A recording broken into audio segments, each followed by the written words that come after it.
Monsieur le Président du Grand Conseil, Monsieur le Procureur général, Monsieur le Vice-président du Conseil d'État, Monsieur le Vice-président du Grand Conseil, Madame la maire de Genève, Monsieur le Président du Conseil municipal, Madame et Messieurs les députés, peuple de Genève, Mesdames et Messieurs, je vous souhaite une très cordiale bienvenue ici sur la Treille ce matin et je vous remercie toutes et tous d'être présents.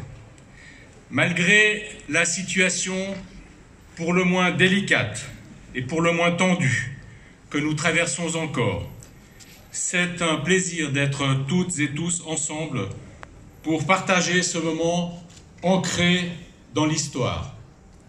Se souvenir de la Restauration, c'est se souvenir d'une période d'abord difficile et instable qui finalement aboutit à un monde nouveau. En 1798, Genève, jusque-là cité souveraine, est annexée par Napoléon pour devenir le chef-lieu du département du Léman. Avec l'invasion française, c'est la Confédération, même si nous n'en faisions pas encore partie, qui voit sombrer son modèle, axé sur la coopération, ainsi qu'une forme de liberté. Mais ce qu'on avait pu détruire, pour citer les mots de l'historien Peter Dürrenmatt, c'étaient les souvenirs de l'histoire, les valeurs fondamentales, demeurées intactes, des démocraties à Landsgemeinde, l'esprit d'autonomie des campagnes, des villes et des cantons, fondé sur le sentiment de la responsabilité politique. Quelques années plus tard, la défaite de l'armée napoléonienne permet aux troupes autrichiennes de libérer Genève. Cette restauration, qui est ainsi proclamée et que nous commémorons aujourd'hui, c'est surtout le prélude au débarquement, 5 mois plus tard, des troupes confédérées au Port-Noir, et moins d'un an après cet événement, à l'entrée de Genève dans la Confédération helvétique. Valeur, autonomie, responsabilité politique, autant de termes qui résonnent fort aujourd'hui. En effet, en choisissant d'unir notre destin à celui de la Suisse, nos ancêtres ne voulaient pas d'un État unitaire, fortement centralisé, bref, un et indivisible. Ils ne voulaient pas d'un État qui refuse de tenir compte des particularismes régionaux.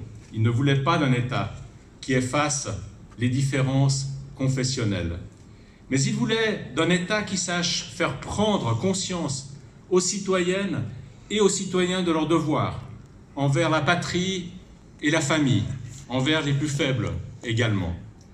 Que reste-t-il de tout cela aujourd'hui ?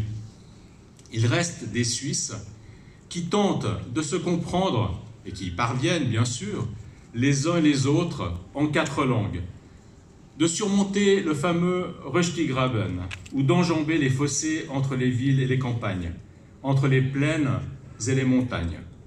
Il reste cet effort permanent de compréhension, de confiance, de tolérance.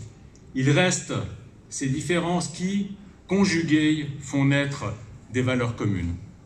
Il reste un canton, le nôtre, que nous chérissons, et qui est à la fois viscéralement suisse et profondément ouvert sur le monde, attaché à ses racines et acteur du sort de la communauté internationale.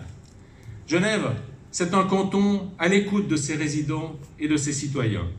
C'est un canton actif sur les scènes régionales et fédérales, et même internationales. Genève, ce sont 188 nationalités qui se côtoient et qui se parlent. Mesdames et messieurs, alors que la nouvelle année approche, nous traversons à nouveau des moments marqués par l'incertitude, le doute, en famille, au travail, en société. La faute à ce virus qui nous poursuit et qui nous pourrit la vie depuis près de 2 ans. Pour autant, si sa résistance nous donne du fil à retordre, cela ne signifie pas qu'il aura le dernier mot et que l'espoir doit disparaître. Bien au contraire. Puisse l'événement que nous commémorons aujourd'hui nous rappeler que les temps de difficulté et d'instabilité aussi connaissent des épilogues et peuvent même aboutir à des mondes nouveaux. Il en ira de même, soyons-en certains, avec cette crise sanitaire. Je vous souhaite à toutes et à tous, à vous-même, ainsi qu'à celles et à ceux qui vous sont chers, une belle année 2022.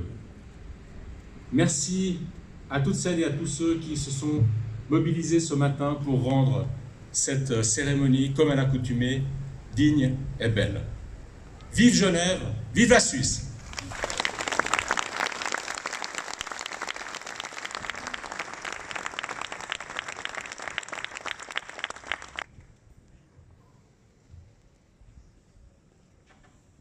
Le cantique suisse sera ensuite...